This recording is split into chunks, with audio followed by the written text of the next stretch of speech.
Everyone, students, today we will do speech writing.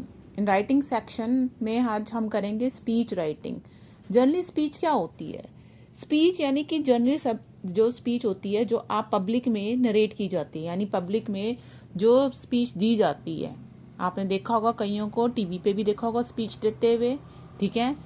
तो जो speech generally दी जाती है जब उसे आप लिखते हैं that is called speech writing. जब उसे पेपर पे लिखा जाता है स्पीच को तो that is called speech writing. ठीक है. So today we will do speech writing.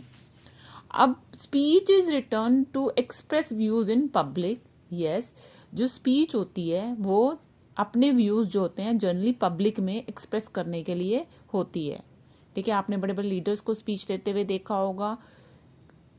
ठीक है. तो आपने देखा होगा कईयों की स्पीच इतनी इम्प्रेसिव होती है कि पब्लिक जो होती है उस लीडर से इम्प्रेस हो जाती है.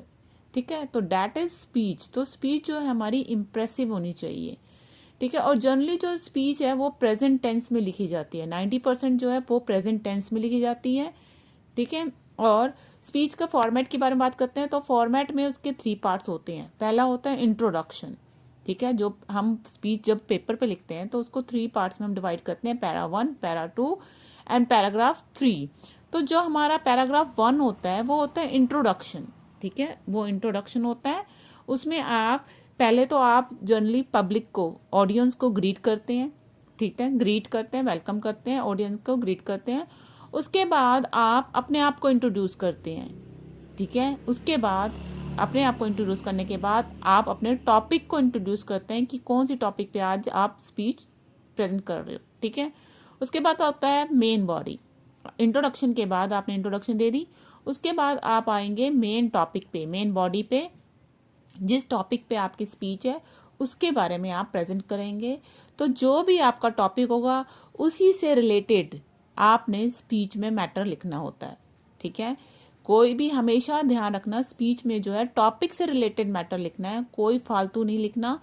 और हमेशा कोशिश ये है कि इम्प्रेसिव जो टॉपिक को ही हाईलाइट करे उसी से रिलेटेड मैटर हो. उसके बाद क्या होता है, हम टॉपिक को कंक्लूड करते हैं. 3rd पैराग्राफ है हमारा कंक्लूजन. और जो ये कंक्लूजन है, कंक्लूड करते हैं, आप ख़त्म करते हैं अपने टॉपिक को. आप 1 या 2 लाइंस में अच्छे से उसे ख़त्म करेंगे. उसके बाद लास्ट में आप ऑडियंस को थैंक्स जरूर करेंगे. बिना थैंक्स किए आप स्पीच को फिनिश नहीं करेंगे. सो ये जो स्पीच राइटिंग होता है वो हमारा 3 पार्ट्स में डिवाइड होता है. ठीक है.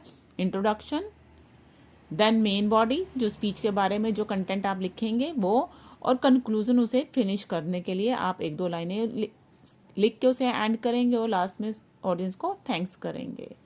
So let's do.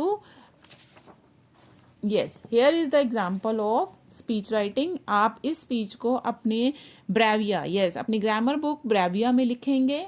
ठीक है. पेज नंबर 75 में है, मेरे में ये है right a paragraph on why is playing essential for children.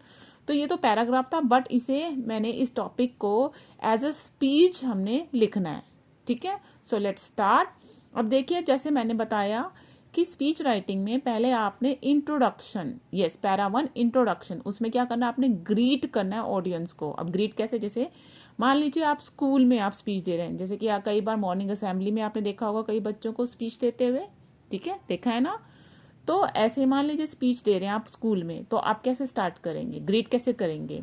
Honourable principal sir, respected teachers and my dear friends. ठीक है. ये हमने ग्रीट कर दिया ऑडियंस को.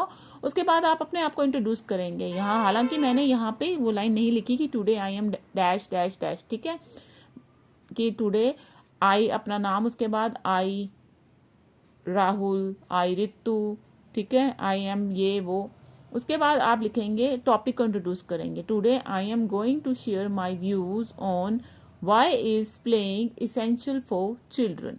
ठीक है. पहले आपने ऑडियंस को ग्रीट करना है. उसके बाद आपने अपने बारे में अपना नाम बताना है कि I Rahul of 5th class is going to present a speech. ठीक है. On this topic. या सीधा यही कि टुडे आई अपना नाम and I am going to share my views on why is playing essential for children. Okay. So अब हमने टॉपिक इंट्रोड्यूस कर दिया और अपने आप को इंट्रोड्यूस कर दिया और ऑडियंस को ग्रीट भी कर दिया. अब उसके बाद आती है हमारी main body.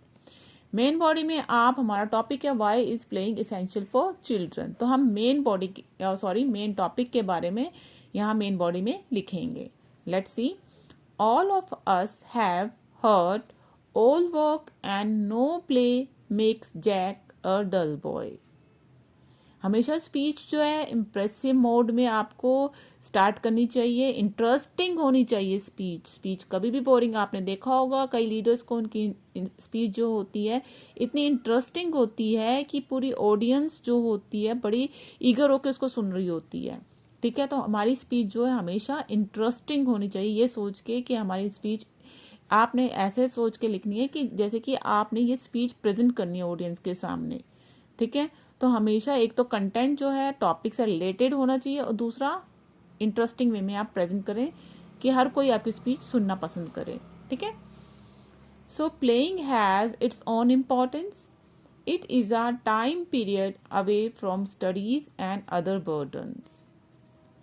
Playing is a physical exercise which improves physical and mental health. It also increases hunger. One can enjoy sound sleep after playing. It keeps us away from obesity and other diseases. It makes us smart and active. अब हम इसे ख़त्म कर रहे हैं. For becoming healthy, wealthy and wise, we should play regularly. और last में आपने ऑडियंस का थैंक्स जरूर करना है. Thank you everyone, have a nice day.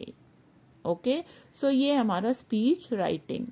आप इसे अपनी ग्रामर की बुक ब्रेविया में लिखेंगे. ठीक है, आप देख लीजिए कि आपका ये topic why is playing essential for children कौन से पेज पे है. मेरी ब्रेविया में ये पेज नंबर 75 पे है. ठीक है, तो आपने वहाँ लिखना है और बहुत ही नीटली और केयरफुली लिखना है. Avoid spelling mistakes. ठीक है, ध्यान से लिखिए और स्पेलिंग मिस्टेक्स को अवॉइड कीजिए. Okay children.